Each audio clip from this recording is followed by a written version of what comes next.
Alright, what's up, guys? It's March 3rd, 2025, 7:47 p.m. We're gonna do a quick SPY analysis. As you guys saw today, we had a big dip because of the tariff news. So this is why sometimes swing trading can be dangerous. You want to avoid swing trading on news days like this. So you do need to pay attention to the news. But anyways, we're gonna do a quick analysis of what happened. So in order to give you the analysis, we need to give you a recap. Starting at the beginning of the month, starting around March 13, we were on an uptrend all the way up until March 27. Then on March 28th, we broke down out of this uptrend right here, and then we broke into this downtrend. Then on March 31st, up until April 2nd, we were on a potential breakout of this downtrend, right? It broke out of this orange line into this purple line. And then we had the tariff announcements today. And so everything dipped in the pre-market all the way down here. So now we're back into the previous downtrend. You see how that works out? And we drew this out. I'm gonna show you how we drew out these trend lines. We connected this point right here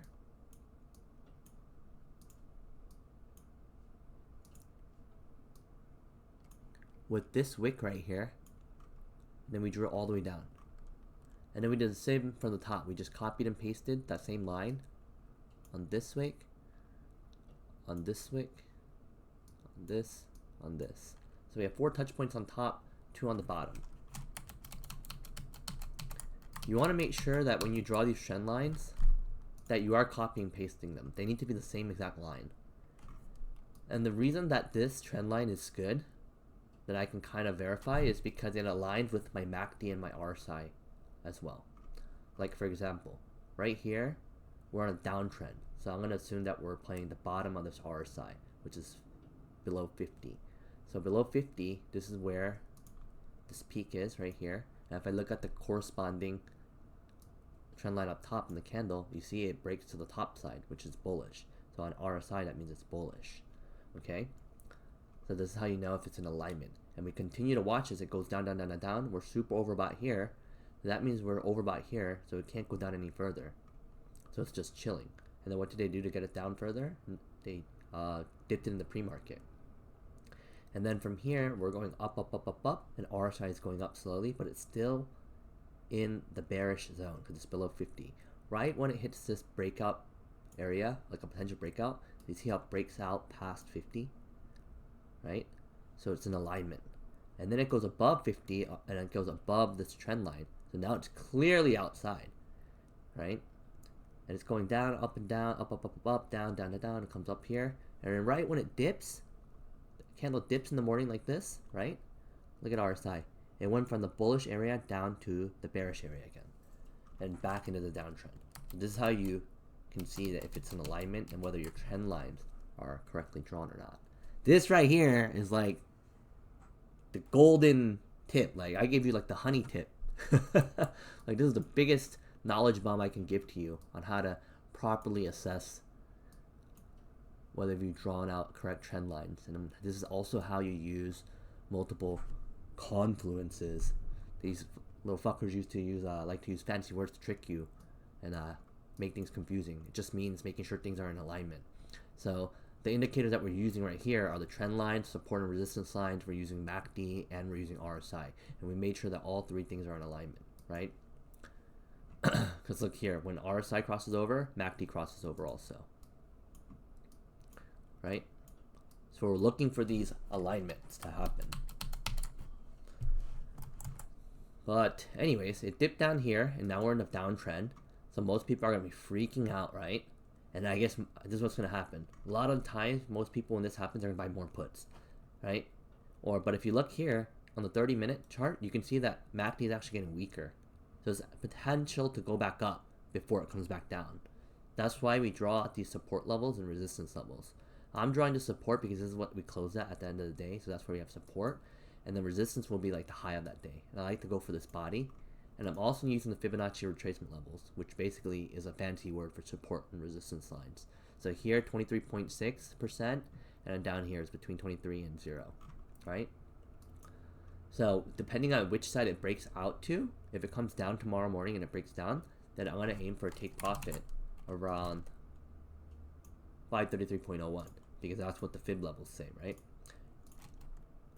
And then if we go up, break past resistance up here, then I'm going to aim to take profit at 550.21, which is 38.2. And if I want to play it safer, then I'll go down to this red wick right here, right? And those are basically things that you'd wait for. And then you also need to check multiple time frames, because see on the 15 minute, it actually did cross over MACD, right? Which tells us it's on an uptrend. But RSI is also on the bottom side, right? So we need to point out a few things here. Our MACD crossed over here, but it's not a steady uptrend. It's just trading in a range. And also price is going down. That tells me that this is just very weak and it's not reliable. That's why we're going up on the higher time frames. 30 minute, it looks like it's getting weaker. The downtrend is getting weaker on MACD, but it hasn't fully crossed over yet, so we can't rely on that. So we're going to 1 hour, and now you can see clearly there's a red candle, red, red, red. 4 reds in a row. The likelihood of it getting going up are very low, but we won't be able to tell until the first candle forms in the morning. So that's why we're literally waiting.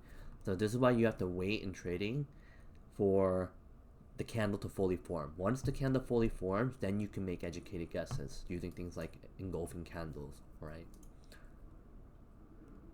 Yeah, and then also 2 hour, you see everything's solid red red. 4 hour, 3 hour right here, there's a giant red engulfing candle, and then a small red. So tomorrow we could very well bounce off the support, or we can break through it.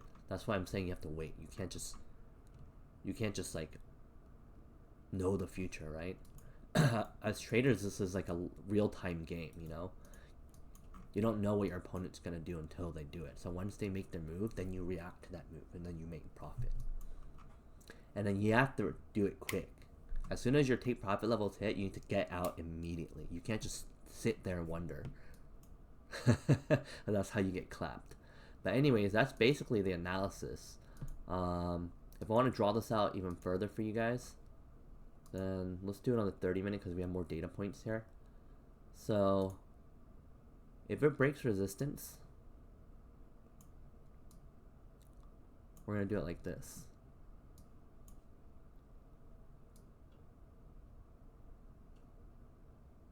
My stop loss is going to be at the top of this body right here.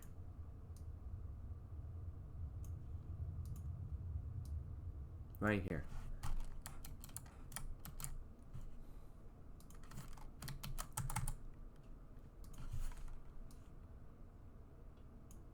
And I'm going to adjust my resistance level.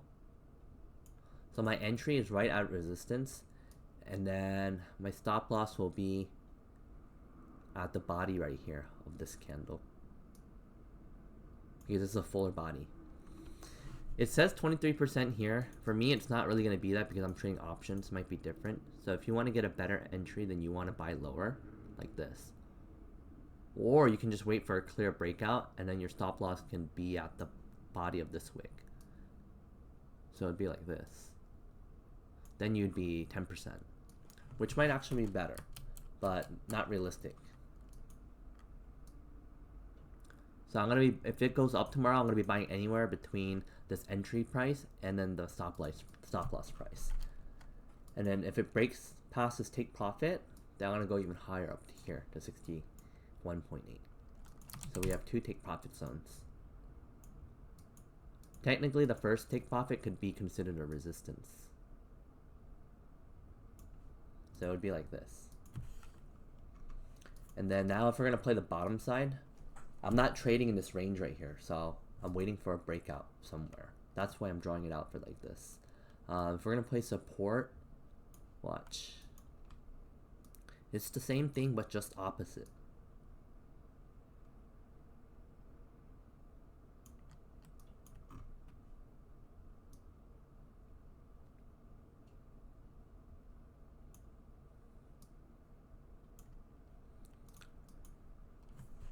So for me, the entry would be after we break past this wick and the body fully forms, and then my pullback, aka stop loss, is going to be where the pullback is. So it would be 50%, which is the body on this candle right here. If you want to go further, you can go up to this wick, but then you're already past half of this candle. So I don't think it's worth it. I would wait for a clear breakout in either direction. Remember that.